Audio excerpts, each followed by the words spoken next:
Yeah, giddy up. All right, here we go. There we go. There we go. There we go. All righty. Sweet. What's going on? Oh, I'm going to check my mic one more time. There you go. All right, and we're good. All right, what's going on, everybody? Good morning. Happy Friday. Just found out backstage, Andy and I have been battling the same cold virus thing, it sounds like. He didn't have the fever, but it's been brutal. So are you like over it yet? Or are you still like in the middle of it? I'm over it. It's hanging on, but I'm Yeah. good. Oh yeah, it hangs on, dude. Even today, like I've started to go for a walk in the mornings, like to get some Good like for you. sunlight. Yeah, because some health guy said it on TikTok, so I'm gonna do it. But like I went on a walk today, and like I can tell I'm still not better yet because I come back and I have to blow my nose, and it just is like. Anyways, Ooh. I won't gross anybody out. Hey, I want to showcase something. Yeah, I got my yeah. Torque swag. Yeah, got that toy. We sent it out. I wasn't even gonna text you. I got it yesterday, man. Yeah, I I was wasn't like, even I gonna gotta text wear you. this. Yeah, I was like, I just want to surprise them. So yeah, we sent out the first round of swag. We're gonna send out kind of the first round of ambassador swag. But again, pumped to be here today with Andy. We are starting a few minutes early, so please say hey. I just got the live. We're on YouTube. Let me go to LinkedIn. I'm actually surprised we haven't got any LinkedIn comments yet. Hold on. Before we start. Okay, all right. We are live. Sweet. We've already had 2 comments. I don't even see them yet. But here we go. Wait, this is Inception. Torque stream with Randstad. Yeah, we can talk about it. Yeah, we can talk about it. Absolutely, 100%. Michael, it's good to see you. I feel like Andy and I look like so I typically have Andy's colored hair. So if I had Andy's colored hair, we would look like brothers. Well, I typically have your colored hair. I'm just kidding. Oh, for real? No, I wish. I wish I was that cool. And then I actually have dark rim glasses. So if I went back totally brown, we would totally look like twins. Anyways, now there are people here. Do you want to show the shirt off again? Oh yeah. Yeah. There we go. There we go. Love it. There we go. Dialed in today. Dialed in. Anyways, all right. So few housekeeping as always. Say hey, would love to hear from you. This is a networking kind of meetup thingamajigger that we do. I do 3 days a week. So please say hey. We are if you don't say hey, I don't know if you're tuning in. And if people don't know you're tuning in, they can't network with you. We have a very active community at Torque. And so people want to connect with people. So please say hey, would love to hear from you. Second thing is what else? AppRight. I'm a non-technical hero on a technical heroes program. I will say this. AppRight came out with a lot of cool updates. I don't know what they mean, but they look great. So you should check them out. So that is my plug as a AppRight hero. Also, we got a lot of cool things going on in Torque community, torque.community. Check us out. We got like a calendar. I don't know, Andy, do you remember like back in the day when we watched cable and like there's like a guide, you would scroll. We have a guide. So if you go to torque.community, we actually have like a guide, like of all the things we're going each day. So please check that out. Also, text me if you want to know when I go live with folks. Text me 615-235-5650. I want to give shout outs to people again tuning in. Jordan, it's good to see you. Yes, all caps. We are on that energy level today. It would be hilarious if Andy wore Torque and Taylor wore Randstad. Yeah. I don't have any Randstad swag, which is kind of wild. We're gonna fix that Tuesday. I got you. You got me? All right. Yeah, I got you on Tuesday. It'll be Inception. Yeah, it was kind of weird. Basically, like long story short, me and Ken Collins, our head of product at Torque, got hired together, and they had to create, because like we're not core like Randstad roles, they had to create it. So we got coded wrong. So we didn't get anything, like nothing. So anyways, but I guess we'll fix that. I'm hanging out with Andy on Tuesday for lunch in Atlanta before render activity. So pumped about that. Oscar, it's good to see you. Chris, good to see you. Pat, it's good to see you. Let's see here. Angelo, it's good to see you. Sweet. Awesome. All right. Andy, let's get to people what they want, man. Who are you? What do you do? And we'll go from there. Yeah. Well, thanks for having me. And what's up, everybody? I am the perm guy at Randstad Digital. So my job is to lead sales and recruiting well within the permanent specialization. And it's my first job out of college. Yeah. 14 years ago, 14 and a half years ago. So very similar to me when I was at Vaco. Yeah. Yep. Yeah. So like Taylor mentioned it about like the dark glasses, same hair, whatever. Like we have a very similar story. Yeah. It's crazy. Yeah. It's crazy. Just wild. But Andy sounds like he's a better golfer than I am though. Maybe used to be, love golf, and I don't do it much because I got 3 kids and they're all young. And that's a little bit about me. Yeah, I love it. I love it. All right. So a lot to dive into today. I do want to start with kind of setting the lay of the land. And partially I'm asking you this. That shirt looks so good. That shirt looks Thanks, so good. man. I try to Yeah. show it a little. I want to ask you this because partially selfishly, because I don't know anymore as much. Because people are like, Taylor, what's people hiring? What does it look like right now? Like, what are the like what's hot and hot? Like, I'm like, I see it kind of, but because of where I'm at, I'm just focused on building community. I don't see kind of what the sales side sees. So can you talk about just what you're seeing in the market, what the trends have been, what's hot? Well, I mean, of course, there's the buzzwords, right? You Yeah. want to say AI, AI is everywhere, Yeah. and projects and whatnot. So, like, the truth is that, like, I think I heard this on one of the prior comments on a different GC. Like, we're still seeing COBOL developer openings, Yeah, So, like, bro. Dude, I'm telling you, I had lunch with Zach at Torque, and what was the sales guy from Randstad in Raleigh? And like Zach was like, we should do like a total like mainframe blitz and just have a mainframe practice. yeah, I don't think it's going away. I did hear recently though that, like, there's this new AI tool that takes legacy code and turns it into core Java, like Okay, automatically, that's which is like, cool. oh I've man, not yeah, heard that's that. that's That's wild, wild. right? Yeah, But, like, but I think that's the point.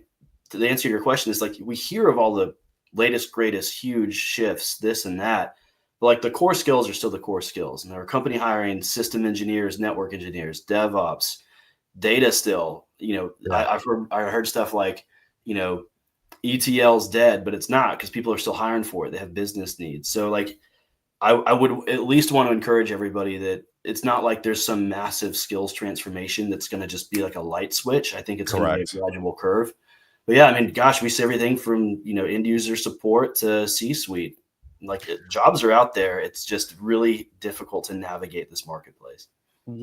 So let's talk about that then. Based off your experience, how would you recommend folks navigate this time right now? There's no one answer, because not one answer applies to every nuance and circumstance. And I think Okay. that's an All important right. that's an important thing Sensei. it's That an was such important a thing to note, because you got to be a little bit of everything to everybody. And that yeah. doesn't mean you have to set aside your preference, who you are, your style. If anything, you should be showcasing that. So, like, having your network, being a part of a community, being present in a positive way out in the marketplace, like, all of those things matter. Positive. But at the same time, like, some companies want cover letters. Some people say, like, cover letter's dead. Some people want to showcase your use of AI in a cover letter or any number of things, but others Right. don't. And it's like, you kind of have to figure out, like, how do I make sure that I'm progressing and being relevant in all of the future state, but then also all the ways that showcase who I am and my capabilities as a person. Yeah. I love that. Have you based off kind of what you're seeing right now, uh what's what are companies struggling with? Like, this is kind of more on like the sales side, I would say, of the house. But Yeah. like, what are companies having trouble with? Like, what are you seeing? I want to talk about the companies and the candidates, right? So from a company side, like, where are companies falling short? And I'm kind of getting this information out of you because I want to give this information to the people who watch now or in the future to kind of maybe kind of address some of this stuff in the interviews, right? Because I think it's kind of working backwards from a Yeah. problem. But like, where are companies really falling short right now when it comes to hiring? What I just heard you say, the word empathy came to mind, and being Yeah. an empathetic candidate or talent or employee Interesting. or Okay. employer is so important. And what I mean by that is, like, you got to put yourself in other people's shoes and see the same problem from the different perspective. Yeah. Without being, too theoretical in that answer, it comes down to, like, constraints and imperatives. And Yeah. I heard this term, like, the great hesitation is happening right now. I like that. So Talk about that. Yeah. there's a ton of need. There's a ton of project. There's a lot of pressure to perform, given macroeconomics, the state of the market, et cetera. And there's a lot of companies and there's a lot of divisions within companies that are really trying to make a lot happen with a lot of constraint. So those imperatives have existed. If anything, Yeah. they're increasing in terms of pressure of getting things done. But the constraint aspect, and so whenever you have constraints and imperative, it's a friction point, it's a flashpoint. And I think as a talent or as a salesperson in the marketplace, we live in that friction zone, which can be Yeah. taxing. Yeah, absolutely. So talk about, so where are candidates falling short right now? Like, I mean, obviously you and the team you run, how many people do you oversee? 30. 30. Yeah. I mean, that's a fair amount of people. So what are some of the kind of the key, the pain points that you're consistently having to educate your team on to prep candidates for, and what are just some of the consistent themes that are keep popping up? Oh man. There's the process side, which is just always a continual learning curve, right? And like on the Discord, that's one of the things I love about Discord for Torque is that there's all these new learning sessions. And so I'm not doing a sales pitch, but like I actually like really appreciate this. I appreciate you. Like having a place to point people towards that are customer unique that they can pick up on, like, so there's the process side, but then really it's the relational side. And like staffing and staffing companies, job postings seem to be at an all-time commodity level. It's just it's unreal. It is unreal, right? But like that's where I think we're companies or we're sales professionals, recruiting professionals, you got to get to the human side. And I don't think that'll ever go away, no matter how fancy or great or how automated any process becomes.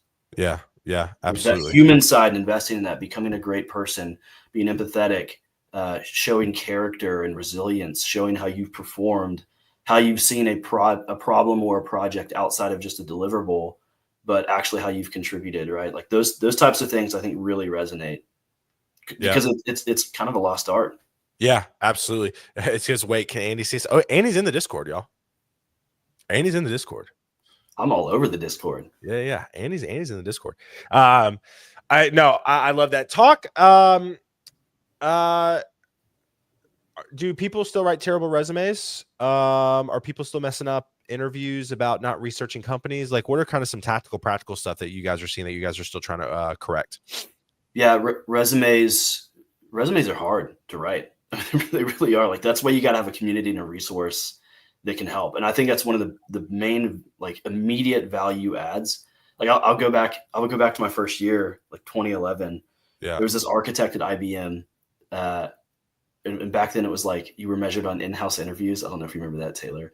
Yeah, but getting talent to come into the Randstad office. Oh yeah, same. We called them VACO interviews. Yeah. So like, and again, like it was always about the relationship and FaceTime. And I think there's elements of that are still true. But this dude was like, hey, like Andy, like, why am I here? This is like a senior architect from IBM. I go, it was my second week in. I go, oh, geez. I go, look, man, I work for the world's largest staffing company. So I got a lot of access to managers and the companies that you might be interested in. And I'm pretty darn good at resumes. And I have a couple suggestions. Ooh, so like from that, like I something clicked in my mind around like the first point of value that I can provide to somebody is help with resumes. Yes.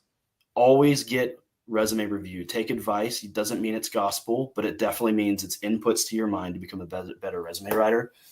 I forget who it was on here, but I've even started this too, where it's like every month at the end of the month, I have a calendar invite of just like listing out, like, what did I do this month? What's noteworthy? Yeah. Like, how does that translate so that you're not behind? But yeah, from a talent perspective, man, like some resumes are terrible and we can coach on it. By and large though, I think there's been enough touch points with recruiters for quite a few people and enough touch points with what's out in social that like resumes kind of follow the same format, right? Right.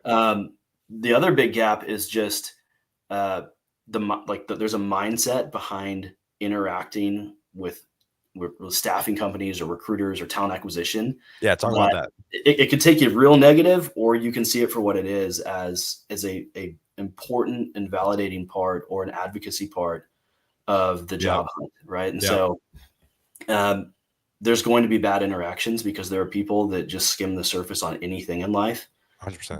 that are all just about like spray and pray, get it done. Yeah. Right?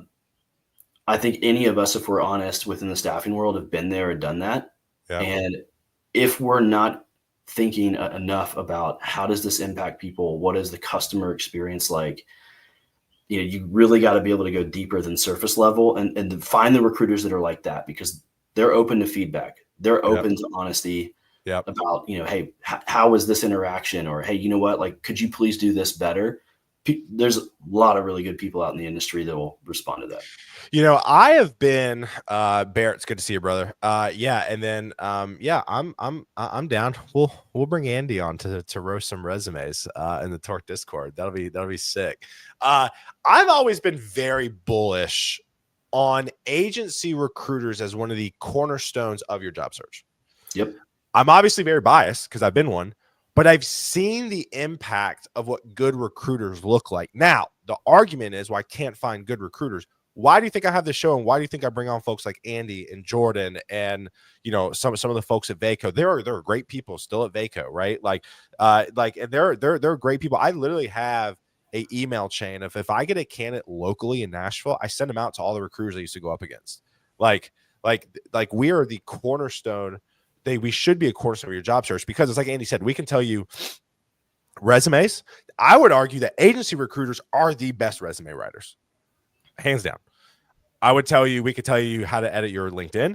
We could tell you where you're at from a skill set perspective and like how you should improve to like get more money. We can tell you if you're out of price point, right? A lot of y'all ask for too much money and then wonder why you can't find a job, right? And we can kind of correct that. Thoughts? Yeah, I mean, all that's very true. The thing is that, like, when you're working with agency recruiters, we are talking and seeing macro trends like I don't think you can compare to many other resources, right? And so like the reach and I mean, like Randstad's a massive organization. We do business with thousands and thousands of companies, and we have a history of placing tens of thousands of people per year. Yeah. Right. Like there's a significant amount of knowledge that exists within an organization from an agency perspective. That is just again, like it's another take on the job seeker dilemma, right? So like you want to have a multi-pronged or a multifaceted approach towards understanding where I stand, what the opportunity is, and the resource of an agency recruiter is vast. So like especially at a large company. Yeah. Just talk salaries. This just popped in my brain. Are they going down? I feel like they've leveled out a little bit. I think they've leveled out. I mean, there was a hiring frenzy, right? So like everybody like talks about 21, 22, like the glory days, and that was the norm, but it wasn't. And I think this parlays into remote too, right? Where like it was a very unique time in the market, but I don't see salaries going down. I see companies that are, again, constraints and imperatives. Yeah. The market's tough. Performance is tough, especially a publicly traded or a PE backed company. Like you got to deliver quarterly results. Like those results have always been important in terms of hiring decision, budgeting, et cetera. But it feels like that intensity is ratcheted up quite a bit. Yeah. So again, like it's not a sales pitch, but like this is where a great recruiter or a great agency can come in and advise. Like we don't get paid unless you get paid and stayed and are happy, right? So at the end of the day, we have a highly mutual interest that like works out in alignment. It is in alignment completely. Yeah. So like you get paid more, great, that's awesome. But at the same time, like it's always going to come back to constraints and imperatives. Let's go to Sebastian's comment. We call him Seabass, or at least I call him Seabass in the Discord. Do you think having a close connection with recruiters is huge in the job market? I feel like they are so busy and have so many candidates. We are so busy, and we do have so many. And there are a lot of. You are not wrong. But the candidates that are easy to keep up with are the ones that are positive and open and ask questions and want to seek counsel from the people that have the advice to give. Yeah. Because like I see these posts and like, gosh, like LinkedIn, by the way, this is probably a whole different conversation. Like LinkedIn feeds are crazy. It's brutal right now. Well, I say the algorithm's awful. Like I'm seeing something like 4 weeks. But you're probably not talking about that. Well, I mean, maybe it is LinkedIn's fault. Who knows? Because, hype and negative speech always drives out positive speech, right? But like, sure, I think that's Gresham's law or something like that. But I mean, Seabass, to your question, man, like there are a lot of people. Everybody's busy. At the same time, though, like there are talent that we know and have walked with and have advocated for, and we know their story, we know their family, they know my family, Like there are real relationships that exist, and it is a bit of a trial and error. But I think taking the right perspective into every recruiter conversation, and having a framework for yourself to evaluate or to judge or to talk about your expectations, or is this something we can agree to? So like leading the conversation, you'll find that recruiters latch onto that type of talent because that's somebody that in an interview would operate in that same way, or in a difficult conversation would operate that same way once hired. So yeah, I mean, Seabass, if you want to talk offline, I'm happy to do that too, man. Yeah, absolutely. Yeah, Barrett comes in, connecting with the right recruiters is paramount. There's a lot of bad recruiters out there, but the good ones are gold. I 100% guild. LinkedIn killed my guinea pig. Shut up, Emery. Let's see here. It's always LinkedIn's fault. Yeah, when Danny comes in here, another ambassador of Torque. When I talk to folks who get laid off, they always ask me if I can connect them with recruiters. I love making intros, but I wonder what advice you would give to those who are making the first contact with the recruiter. Be curious, ask questions. I don't see enough of that where it's like, hey, here's my resume. Do you have anything for me? And it's like, like I'll put you in the Rolodex, man. Like, yes, I will. I may not right now, but I think be curious and ask questions where, and this might be something to showcase on the Discord of like, how do you build a network of quality recruiters, and how do you distinguish? We should talk about that. We should. Yeah, I feel like, I mean, that could be a whole series, honestly, because like it's nuanced. It's so nuanced. But like it comes down to your ownership of your predicament or your anticipated outcome. Yeah. And that's not to just blame shift or like victim blame, because a lot of times when people need a recruiter, it's a really tough spot. But all that said, first contact with recruiter is say, hey, like how do you prefer to interact with talent? Like, what can I do as a talent to stand out in your mind and be at the top of your list? Love that. Right. Love so like we should come up with questions to equip people. We'll do that. I will put that on my ever-growing to-do list. Cool. Yeah, no, that sounds great. I think, I would look at recruiters less of find me a job, which is kind of what we're building at Torque, right? Which is kind of like the underlying theme where it's like we're trying to give back even if we can't find you a job. Well, like staffing is so much about timing, right? Like all timing. No recruiter can control timing or budgets of a client. Like we're all in that friction zone, right? Like I mentioned, constraints and imperatives. So like we all operate in that gray space. That said, like a two-way platform, like think Uber or think Airbnb or any of the other things that have rent houses for rent and people looking for houses to rent. Like you can. Like Torque is a place to more closely not only like build your community, upskill yourself, find people that can advocate for you, but also be like way more accessible, right? So like that's frankly, I mean, you see that everywhere. All the big companies are doing that in the staffing industry, that platform thing. But like the secret sauce is the community, because I said this very early in the conversation.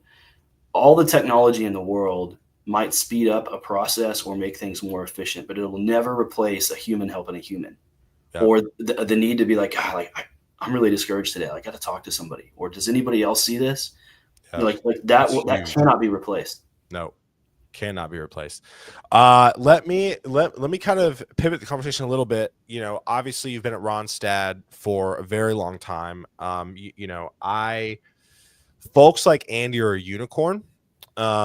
Being able to grind it out from an agency recruiting side as long as Andy has to kind of rise up the ranks is incredibly impressive. Like, I know the people that watch this who aren't in the staffing industry do not know, but to be at one place for 14 years out of college is a unicorn. To be honest with you, we've still been at Vaco. Things didn't get weird. But all that being said, I'm here for a reason, though, which I'm pumped about. Talk about what are some things that you think have been your secret sauce and how you've gotten to where you're at that potentially other people could pick up. When I was fresh out of school and I was looking across industries, like, I was one of those people. It's like, you go to school because that's what you're supposed to do. And then you exit school not knowing what you want to do. Yeah, I know. Which is like, I think everybody's like villain origin story in terms of like getting into staffing is like, I didn't know what I want to do and staffing found me. And like, that's true. That's it. But like, in that space before starting at Randstad, I really discovered like I wanted a shot where like my effort could be rewarded, where I could be myself and have fun in the workplace, and I could genuinely help people. So like I wanted like the return on help cycle to be pretty immediate, because I was looking at like financial planning or something. It's like, well, great, like, you know, you're going to retire in 40 years. I'll feel like I help you in 40 years, but like I really wanted that return on help to be there. Yep. And like those career anchors like have remained true. And so like for me, you know, it kind of sounds silly. Maybe you haven't heard the like term career anchor in a while, but I would say like I define those, and I've been able to latch on and like feel like I'm being, you know, invested in and thriving, and I get to exercise those things. And I've added to them over the years too, where it's like I want to lead leaders. I want to build character through the rigor of staffing, sure, and through the interaction with people. And like there's, you know, I want to grow in my business acumen. I want to, you know, obviously lead well, and you know, all of those things have remained true here. So it's one of those things where it's like, despite the headwind of the difficulty of an ever-changing, you know, marketplace, an ever-changing and growing company, you still get to be yourself and have fun. And that, I think that's been my secret, frankly, is like I've always been myself. I heard you say this on a prior talk or show somewhere, but like this concept of dualism, where like I'm one person in work and a different person out of work. Yeah. Like that has always like really repulsed me. Yeah. And I just want to be myself where I'm at. And I've been able to do that here. I love that. I love that. What do you think? What are some maybe three not adjectives, that's not the right word, like action items, like three kind of core characteristics that people could say, Andy did this, I want to try to apply this in my career, in my life, to have longevity? Oh man, that's a tough one. Yeah. I don't know. I don't want to like talk about myself too much. I'm interviewing you, dude. I'm giving you permission. I know. I want to ask you the same thing, but I won't. Oh, Lord, stop. Yeah. I don't know if I'll give you three, but the first thing that comes to mind is like, you got to have a higher purpose. Yeah. And any sort of you know, like result oriented position where like you were responsible for producing, for having KPIs, and that's just about every role out in the business world. But like you can't let headwind, or you can't let a bad season define who you are. And so I think like that higher purpose, love that, and knowing what you're growing towards, who you are, what your worth is, despite what, you know, numbers on a paper say for a week or a day. I was so lucky to find that at a pretty young age. Yeah. And I was really lucky to be able to apply that and like get me through some tough seasons here. But I mean, another thing is like, know your value, know your worth, know who you are, and know that like at the end of the day, like if a team or an organization or even a recruiter you're working with doesn't see that, like that's okay. Yeah. It's also their loss, like in a humble way, right? Like not like I'm better than everybody else, but just simply like, I know what I'm good at. I know what I've developed. I know who I am as a person, and nothing can shake that. Yep. I think maybe mindset's a good word to describe that. Yeah. All that. Yeah. Like just having a fortified mindset and a sense of self-worth. I love that. I love that. That's awesome. It's so funny. Andy is cooking. I love it. All right. So as we wrap up here, wanted to see if there's anything else that we haven't covered that you want to talk about. I don't know if you want to talk about community power of it. I mean, you talked about a little bit of it, but I didn't know if there's anything else that maybe popped in your brain that we weren't able to get to. Well, I mean, dude, I think the first time we talked, we were talking about golf, G. And I was like, gosh, like this community I was involved in during the pandemic called Random Golf Club. I was like, this feels so much like RGC. Yeah. And like, think of, I don't know, like I live up here in my head, and I have like these like incredible comparisons of like what's happening in the market to my life, to the business world, all this stuff, right? I just, I'm a weird dude. Yeah, same. But like I think about like technology and AI, and there's so much fear associated with it. And frankly, like I think of the pandemic, and I think of, you know, everybody isolating and insulating, and how much good comes from a community. and I apply that towards, the unknown in the tech space and all the benefits, all the great things that new technology has to offer for productivity, efficiency, everything. Yeah. It's such a balancing act where, like, if you're not acutely aware of like your headspace and your heart space in the face of those types of things, whether it's a pandemic or whether it's tech changes, and then having a plan from that like very centered place of, okay, like I'm going to be okay, but like how do I make sure that I am preventing not being okay from happening? Like I think about that kind of stuff all the time, right? Like from a community perspective, like I believe firmly that having a group of people to do life with that are related or interconnected with what you do professionally will be one of the biggest game changers for the next 5 years in our business. I agree. Yeah, I mean, I've said this. I said I think you're going to see an explosion of community-based roles in organizations over the next 3 to 5 years. Yeah. Totally. I feel like there is a burnout of a certain type of marketing. There's I think people are just wanting more than I think what companies are just offering. Again, I pull a lot of my stuff from the D2C kind of founder space. Yeah. But like, again, like people, I'm not running a run club because your boy can't run. But when prime example, I'm just going to call it what it is. There are 8 people getting torque tattoos at Render. There is a brand that I follow that was not begging. He wasn't begging. He was just like, hey, if anybody gets a tattoo of Cadence, he goes, I will give them a year subscription. He's having to give out a year subscription for people to get a tattoo. There are people who are just getting gear tattoos because of the heck of it. Yeah. And it's like, we're already there, and we're just getting started, and I'm super pumped about this. But I think it's what you said. Like I legitimately think like people want more than just being sold to.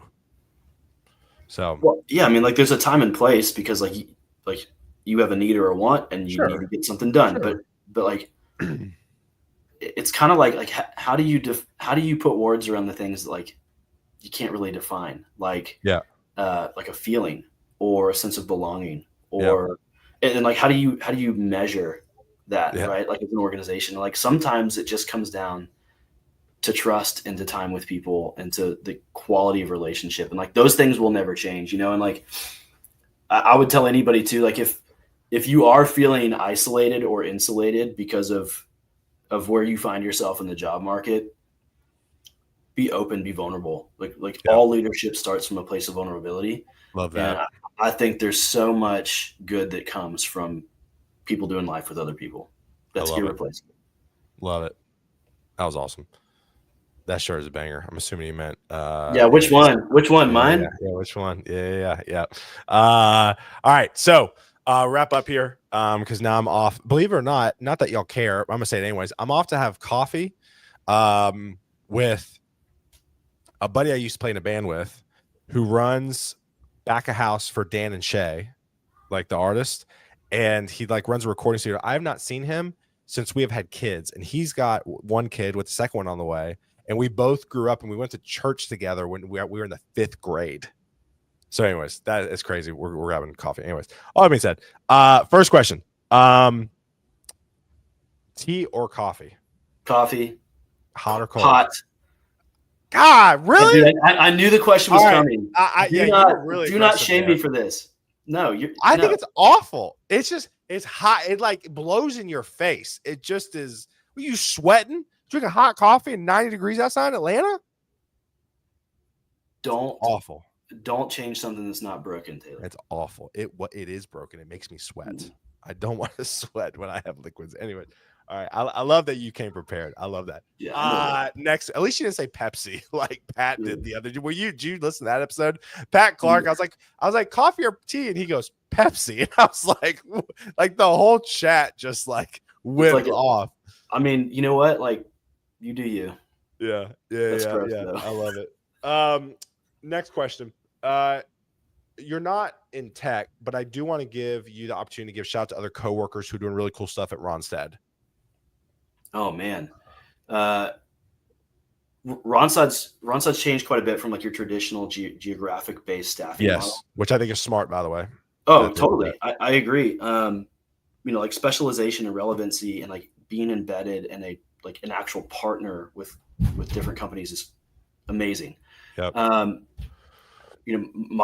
this kind of sound weird. Like my boss, I've seen how she navigates like all the transformation and change. Like it is incredible what we're doing, and it is incredible the people that I see taking on new things that none of us thought of 3 years ago. And a buddy of mine, Adam, put something on LinkedIn yesterday that was just like mind blowing. And I don't actually see him on LinkedIn that often, but he put something about leadership, about like, it's not just strategy, it's energy. And like that post has been blowing up internally. Like, there's dozens of people doing great things. There's people on my team that are blowing my mind with the success they're having this year. Love that. And the resolve that they're showing, like Mary and a bunch of other folks, but I don't want to embarrass anybody by giving out names. But dude, like it's inspiring to see in the face of headwind, like harsh headwinds. Yeah. People like choosing to be happy, people choosing to show up and bring their full self to work, people seeing the fruits of their labor pay off. And on the other end, like people still that haven't seen it pay off yet, like bringing their best version every day. Like that is one of the most inspiring things I can think of. I love that. Final question. Show's called Guidance Counselor 2.0 because we had guidance counselors in middle school, high school, and college, but now as adults, we don't really have them. Well, if you go back in time and tell young Andy out of college something, what would it be? Oh man.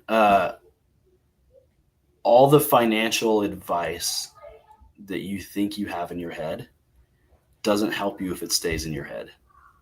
Love that. Love that. Save your money. Love that. There you go. Fantastic. Cool. All right, y'all. Thank you for hanging out with us today. We are off now. I'm off next week. I'm going to be in Atlanta literally from Monday night until Saturday morning. Hanging out with Andy. We'll get some selfies on Tuesday. Pump for it. Again, y'all have a great one. For those of you coming to Render, we'll see you next week. And Andy, appreciate you, my guy. Stay on so I can say bye to you backstage. But y'all have a good one. And we'll see y'all in 2 weeks. Peace. Later.